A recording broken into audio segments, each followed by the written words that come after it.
Sabe, existe uma tendência humana muito compreensível da gente romantizar o nosso próprio lar. Com certeza. É tipo, a gente fecha a porta da frente, gira a chave e acredita, do fundo do coração, que o que quer que seja ruim ou perigoso, sabe, ficou lá fora, nas ruas. A ilusão de segurança, né? Exato. Mas a nossa análise de hoje vai testar o limite dessa crença. Porque, pensa bem, o que acontece quando a pior ameaça imaginável não tá tentando arrombar sua porta, mas já tá lá dentro, sentada na cabeceira da sua mesa de jantar? É o colapso absoluto do porto seguro. E quando a ameaça vem de quem, teoricamente, deveria nos proteger, o impacto não é só físico.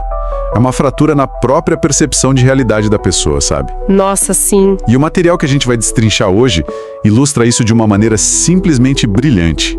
E aterrorizante também. Muito aterrorizante. Bom, para quem tá acompanhando esse nosso mergulho profundo hoje, a gente vai cruzar a ficção com uma dura realidade histórica. Nós trouxemos para a mesa a obra do Simão George. Isso. Especificamente os livros O Lobisomem do Outro Lado do Cercado e O Sétimo Filho e a Maldição da Cigana. Perfeito, mas olha, a gente não vai parar só na ficção. Nós cruzamos essa narrativa com uma pesquisa acadêmica bem vasta sobre a história trágica do povo Rom, ciganos da Europa Oriental, e o choque antropológico disso com o misticismo do nosso sertão. E é super importante a gente alinhar as expectativas antes de entrar nos detalhes pesados dessa história. Com certeza, manda ver. Porque, embora a gente vá falar muito sobre transformações e criaturas brutais, o cerne dessa análise não é o folclore pelo folclore. É uma exploração de como o trauma histórico de uma guerra mundial encontrou um solo absurdamente fértil exclusivamente no interior do Ceará para germinar. Exclusivamente no Ceará.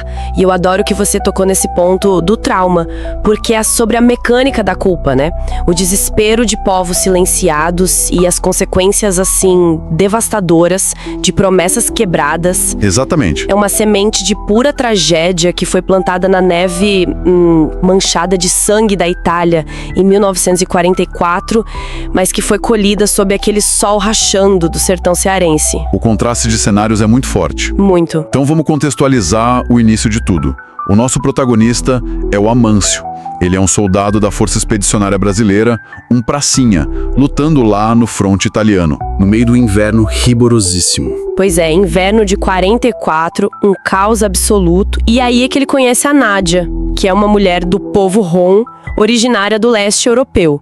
E os dois começam um romance que, num primeiro momento, parece aquela clássica história de amor em tempos de guerra. Parece, né?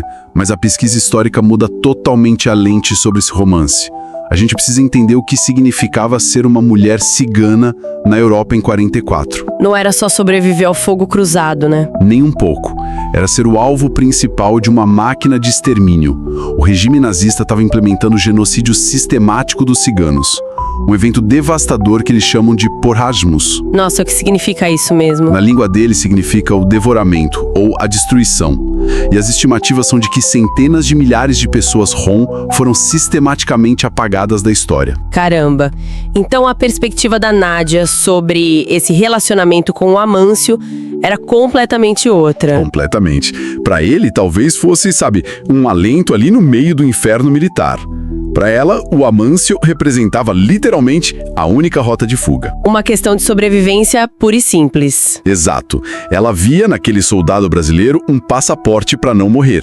A promessa que ele fez de levá-la para o Brasil quando a guerra acabasse era a única linha que separava ela dos campos de concentração. E é aí que a roda do destino gira de um jeito muito cruel.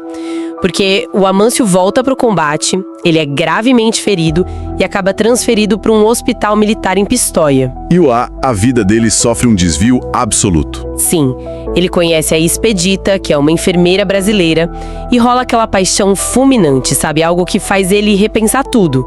Aí o Amâncio, numa tentativa bem torta de ser honrado, ele toma a pior decisão possível. Uma decisão terrível. Ele chama a Nádia até o acampamento, apresenta a Expedita para ela e corta os laços. Ele abandona a Nádia ali na hora e ainda tem a coragem de pedir perdão. É de uma ingenuidade que chega a beirar a sociopatia. Porque, veja bem, ele tirou a única tábua de salvação de uma pessoa que estava se afogando e depois pediu desculpas pela água estar fria. Nossa, definição perfeita. E o que a literatura do Simon George capta muito bem, e a antropologia valida, é a reação da Nádia. Ela não parte para a violência física. Ela entende o peso estrutural do que aconteceu. E as lendas europeias frequentemente associavam as mulheres do povo cigano a conhecimentos místicos, ancestrais, ocultos. É nesse momento que o tecido da realidade rasga na história. A Nádia simplesmente se ajoelha na terra congelada e ela não grita de ódio, ela chora. Mas é um choro de luto antecipado. Sim, a maldição. Ela profere a maldição dizendo que qualquer mulher que o Amâncio tomar como esposa vai ser a portadora da própria ruína dele. E o detalhe mais bizarro... O 7º filho. Isso. O 7º filho vai ser o gatilho que vai romper o último laço de humanidade da mãe. E o que me chama a atenção não é só a magia, mas como isso funciona quase como um vírus latente, né? Perfeito, um vírus incubado. Ele não tem um infarto ali na hora, a maldição se implanta no conceito de futuro dele. Ela usa a árvore genealógica do cara como um sistema de entrega de veneno. E analisando a pesquisa histórica sobre a marginalização, fica muito claro o porquê dessa abordagem. O povo Rome foi empurrado para as margens por séculos. Eles não tinham tribunais, não tinham exércitos para exigir justiça contra esse tipo de traição ou genocídio. Ou seja, a magia era o que sobrava. Exatamente. Quando o sistema oficial falha com você, o misticismo e a maldição viram a única via de poder. A maldição da Nádia não é só feitiçaria, é o peso institucional de um povo sendo descartado. A palavra vira a arma de quem não tem o que segurar. E essa arma atravessa o Oceano Caitinha, porque a guerra acaba, o Amâncio e a Expedita se casam, voltam para o Brasil e vão construir a vida no interior do Ceará. E não é em outro lugar, é no Ceará. O autor deixa isso muito claro. Ambientação exclusiva no sertão cearense. E por anos, a vida deles é perfeita, a fazenda prospera, eles têm 6 filhos saudáveis. Aquele passado na Itália parece um delírio que o Amâncio enterrou. Até chegar à 7ª gravidez. Aí a matemática da tragédia fecha. O terror começa sutilmente. O Amâncio passa a ter pesadelos recorrentes, mas não com os bombardeios da guerra. Ele sonha com uma escuridão, alguém farejando o ar e uns olhos amarelos esperando por ele nos corredores da própria casa lá no sertão. O que culmina na noite do parto. Uma noite aterrorizante. A criança nasce, rola aquele segundinho de alívio com o choro do bebê, só que logo em seguida, o corpo da Expedita começa a se arquear na cama de um jeito violento. O som que sai da garganta dela já não é humano. Ela começa a transição para o Varcolac. E aqui a gente precisa dar uma pausa para explicar a origem técnica dessa criatura, porque isso é vital para entender a vingança da Nádia. Pera, então o Varcolac não é aquele lobisomem tradicional que a gente conhece no folclore brasileiro? Não, de forma alguma. Não é aquele homem amaldiçoado que se transforma numa encruzilhada. Nas raízes mitológicas do leste europeu, o Varcolac é uma entidade quase demoníaca. É uma força cósmica ligada a eclipses e a uma fome ancestral que não tem fim. Nossa. O texto sugere que a carne da Expedita não está só mudando de forma. A humanidade dela está sendo fisicamente expulsa para dar lugar a um predador primordial. A maldição importou a parte mais sombria da Europa e soltou no meio da caatinga cearense. E a carnificina que rola no quarto é de revirar o estômago. O livro não poupa detalhes. A fera ataca a cuidadora mais velha primeiro, arranca a cabeça dela com uma facilidade absurda para beber o sangue. E o médico tenta intervir. Sim, o médico da família tenta se defender com uma pinça cirúrgica. Inútil, claro, ele é mutilado. A assistente tenta fugir, morre também. Mas a parte mais devastadora, onde a sanidade do leitor e do Amâncio quebram de vez, é com o recém-nascido. É a quebra do tabu supremo. A babá tenta proteger o bebê, a criatura simplesmente parte a babá ao meio, ignora qualquer resquício de instinto materno e devora o próprio filho. Sobram só uns farrapos de tecido ensanguentado no chão. É medonho. É medonho, e essa é a subversão máxima da biologia que a maldição propõe. Eu queria muito falar sobre isso, porque na maioria das lendas que a gente ouve crescer, a regra é que o sétimo filho homem se torna criatura. Exatamente, a sina cai sobre a criança. Mas aqui a Nádia inverteu a polaridade da regra, e de um jeito muito punitivo. O filho é só o pavio. A mãe, a mulher que tomou o lugar da Nádia, é quem vira o monstro. Como a pesquisa analisa essa distorção do instinto materno? A pesquisa aponta isso como a destruição do alicerce psicossocial da família. Pensa bem, se o filho nascesse amaldiçoado e virasse um monstro, o Amâncio e a Expedita iam sofrer juntos. O amor deles ia se fortalecer no luto. Eles iam ser parceiros na tragédia. Mas a Nádia não queria que o amor deles sobrevivesse. Ao transformar a Expedita, a Nádia ataca o vínculo mais sagrado da natureza humana, que é a mãe que nutre. A Nádia aniquila a santidade do lar e força o Amâncio a olhar para a mulher que ele escolheu e ver o fim de toda a sua linhagem. Nossa, é muito cirúrgico. E no meio desse matadouro, o Amâncio ergue o rifle dele, mira na cabeça do monstro que acabou de devorar o filho dele e ele trava. O apego fala mais alto. Ele olha naqueles olhos amarelos e enxerga a alma da mulher presa lá. Ele hesita, o tiro sai baixo, acerta só o ombro da fera. A criatura é arremessada para trás e ele desmaia, enquanto o monstro foge para a noite do sertão. E a partir desse momento, a narrativa faz uma transição que eu acho espetacular. O horror deixa de ser aquele horror puramente físico, focado no sangue, e entra num território claustrofóbico. O horror psicológico. Exato. O horror das decisões humanamente impossíveis. Porque de manhã a fera volta a ser a Expedita. E o estado mental dela, se imagina. Ela tem flechas de consciência de que devorou a própria criança. Isso estilhaçaria a mente de qualquer pessoa. E o que o casal faz? Isolados lá na fazenda no Ceará, eles escolhem o silêncio. O silêncio é o grande erro. Eles decidem esconder tudo. O Amâncio entra numa fase de negação bizarra e constrói uma jaula de aço e madeira maciça no porão. Ele jura que vai controlar a situação a cada lua cheia. Uma ilusão de controle. Total. E aí ele comete a maior imprudência possível. Ele viaja para a capital para buscar os outros 6 filhos, achando que a jaula no porão seria suficiente para proteger todo mundo. Mas Expedita, infelizmente para ela, estava raciocinando com muito mais clareza. O pavor do Amâncio era perder a esposa. O pavor da Expedita era devorar o resto dos filhos. Ela sabia que nenhuma jaula seguraria aquela força primordial. O que leva ela a um sacrifício supremo. Com o Amâncio fora, a Expedita pega uma tesoura de costura antiga, daquelas pesadas de aço inox, e crava no próprio peito. Um ato de desespero total. Diz que ela dá o último suspiro com um sorriso no rosto. Ela morreu achando que tinha salvo os filhos. Só que o folclore não liga para as boas intenções, e a antropologia dos mitos europeus é implacável com as regras mágicas. O Varkulac não é suscetível a metais comuns. Ah, então o aço não funciona. Não. O aço inoxidável é fruto da indústria humana. Ele não tem peso místico. A mitologia decreta que essa besta só morre com decapitação total ou com prata pura. A prata tem toda uma simbologia de pureza lunar, um antisséptico espiritual. A tesoura de aço não matou a Expedita. Caramba, só pausou o monstro. Interrompeu o hospedeiro temporariamente.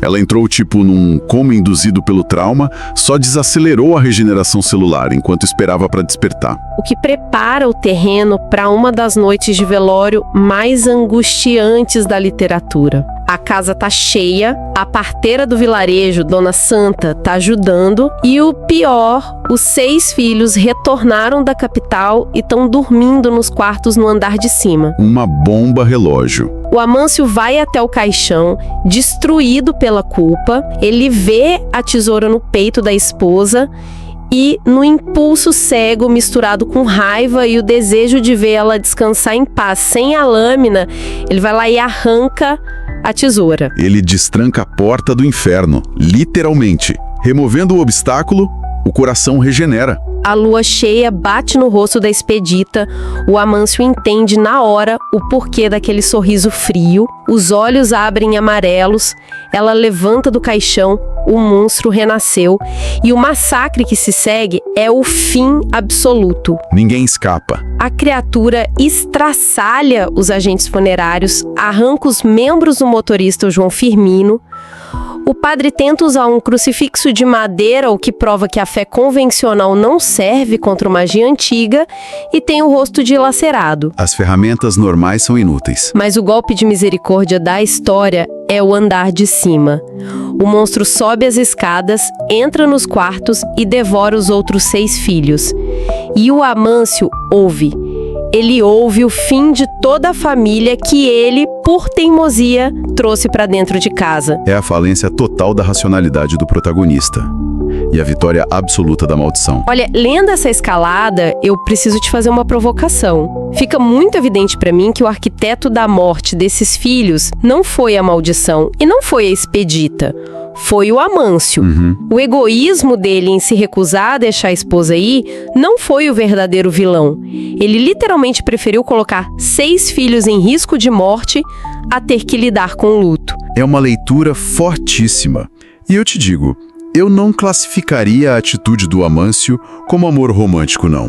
A gente precisa analisar a psicologia e a estrutura social de um patriarca rural daquela época. Ah, o sentimento de posse, né? Exato.